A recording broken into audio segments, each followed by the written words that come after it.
Welcome back to the SportsMax Zone. We continue talking football. The English Premier League returns on Friday with newly promoted Brentford hosting Arsenal in the first match of the 2021-2022 season. The remaining fixtures of the opening round sees, let's take a look at those fixtures. We have Brentford at home to Arsenal, Manchester United, they play Leeds, Burnley at home to Brighton, Chelsea also at home to Crystal Palace, Everton, they are at home to Southampton, Wolves they travel to Leicester, Watford up against Aston Villa, Norwich at home to Liverpool, West Ham will be travelling to Newcastle, and Tottenham will be playing Manchester City. Well, joining us now to preview the new EPL season is our England-based football correspondent, Simon Evans. Simon, welcome. Happy to chat with you. Yeah, good to be back. How are you all doing? You all right? We're all right for now. And, we're happy that the English Premier League is starting back. So we get to see more of you. I'll start the first question with the, of course, newly promoted Brentford. They will be playing the first match. Are we expecting to see them challenge against Arsenal? I think teams who come up from the Championship, those first few games, it's such a celebration. It's such a great occasion for them. And, of course, with the fans being back as well, they didn't get to experience that promotion for Brentford. It is extraordinary they're in the top flight, really, a club that's always been in the lower divisions throughout their existence, really. So it's going to be a huge occasion for them. It's almost like the old-fashioned cup ties. And it makes it very tricky. A new stadium as well makes it very tricky for Arsenal going into that game. But, the levels of quality Brentford have got in their squad, they shouldn't be competing with clubs like Arsenal, but they could pull off a surprise in that one. Yeah, definitely can be a surprise. Well, Simon, Arsenal is a team that has been, very inconsistent. A lot of people feel as if they didn't do much on the financial end to be proper contenders this season. Do you see them making the same errors again? I don't see the quality having arrived yet. I think it's a slow transition that they're having under Arteta. They are improving in lots of little areas, but you don't see any indication from what they've done in their business that they're going to be challenging in the top four this season. I think perhaps they'll be better than they were last year. They had an awful start to the season last year. I mean, if you can remember, around November time, we were talking, half seriously about whether they were going to end up in the relegation zone or not. I don't think it's going to be that bad, but I don't see the leap in quality that they need to be contenders there. Yeah, and of course, Manchester City, the defending champions, they of course got Jack Grealish, and there's talk that Harry Kane will come across very soon, hopefully. Do you see them being the force that they were last season? Are they the real contenders? Yeah, I think they're the team to beat again. I think, Grealish is a fascinating signing. Some people are saying he's a luxury signing, that they don't really need him because they've got so many creative midfield players. But the idea of having Grealish and Kevin De Bruyne in the same midfield is pretty terrifying for opposition defences. Now, if they do manage to put Harry Kane on the end of all that, then really it's hard to see anyone getting close to them in a title challenge this season. But, the Kane deal hasn't been done. Sergio Aguero has gone. So they don't really have that, strong presence at centre forward. There's Gabriel Jesus there, of course. Raheem Sterling might be asked to play in a more central role if they don't get Harry Kane in there, given that Grealish likes to play on the left, where we've seen Sterling play much of last season. So there's a few questions there about how City are going to adjust with Grealish, but the quality in their squad makes them really the favourites for the title again. Yeah, Simon, Lukaku returning to Stamford Bridge, how might that help their offensive issues? Because they weren't that free-scoring, certainly not as free-scoring as they should have been last season. No, I think it's something we talked about throughout last season, wasn't it? There's so many good players around the attack and in the attacking areas of the midfield and the wide areas in particular for Chelsea. But what was missing was an out-and-out goal scorer. Now, Lukaku is that. The big thing with Lukaku is they always say he's a flat-track bully, and in the Premier League, he didn't do it against the top clubs. Well, we've seen him with Inter Milan and with the Belgian national team scoring against good sides, scoring regularly. I think he comes back a better player than he left from Manchester United.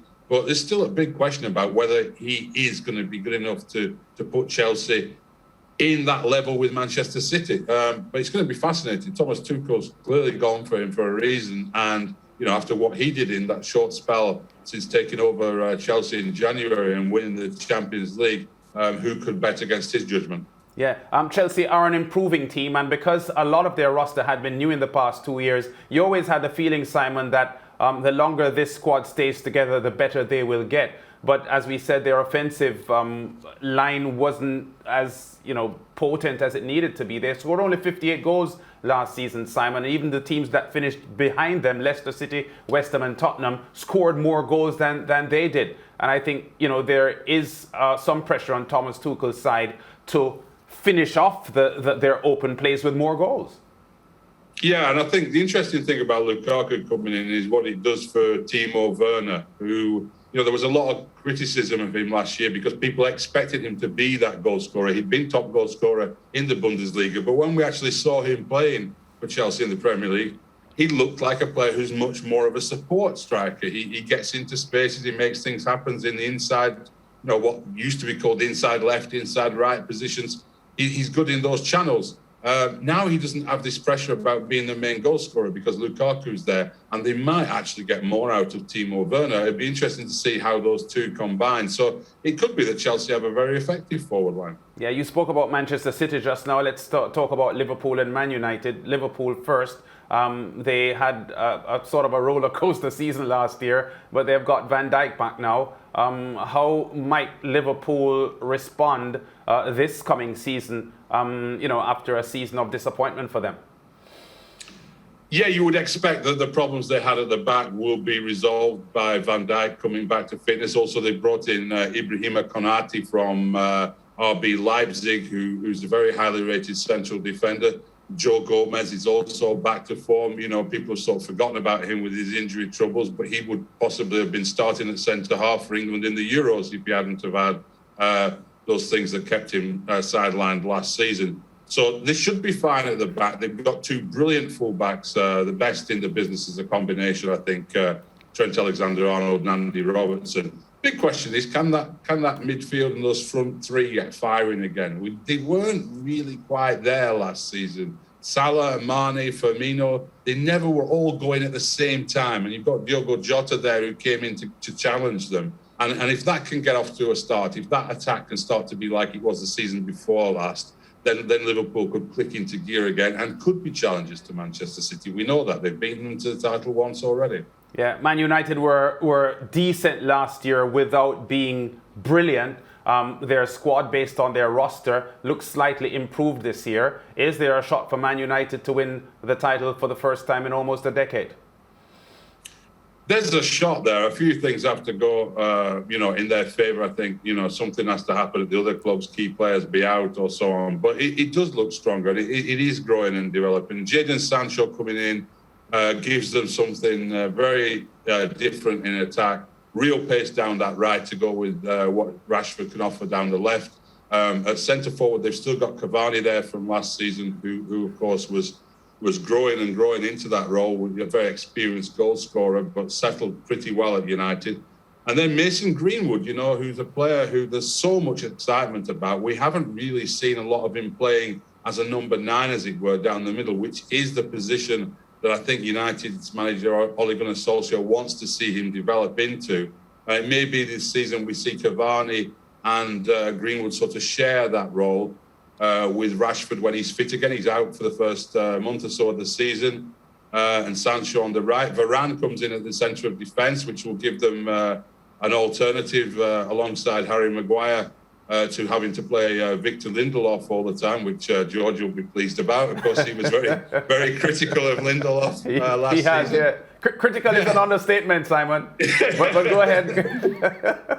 Yeah, but Varane, we've seen his ability over the last few seasons with Real Madrid, a top quality defender. So two good signings there from United. I think the fans hoped for 3 or 4 good signings, though. That's the point. And there's still time. The window doesn't close until the end of August.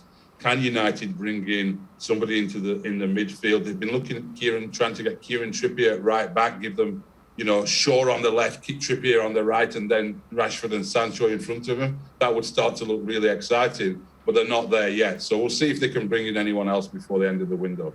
Yeah, and Simon, as we get ready to wrap, of course, last season was marred with controversy. Of course, a lot of decisions that people weren't very pleased with, VAR trending. They have made some adjustments, some changes where, of course, substitutions are involved, the handball, as well as the VAR offside rule. Do you think that would, minimize the amount of errors and problems that we have for this new season? Well, I think the pressure is on the Premier League referees and the VAR system and the professional PGMOL group who manage the whole VAR system, because people have seen it work. I've been very critical on this program throughout the last couple of seasons about VAR and whether it's a good idea for football or not. But I think we saw during the European Championships that it can work. It can operate to rule out injustices without constantly interrupting the game and bringing us questionable marginal decisions all the time. So the pressure is on them to live up to the standards set by UEFA referees this summer. And hopefully the changes that they've made have taken on board those differences, and they can give us a much smoother, less frictionless, if you like, VAR this season. Let's hope so. Definitely. Simon, thank you so much. Of course, we'll connect again. Looking forward for that first match tomorrow. Yeah, it'd be great. It's good to get football back, isn't it? Definitely. Of course, Simon Evans, they are English-based football correspondent. We take a quick break. We'll be back.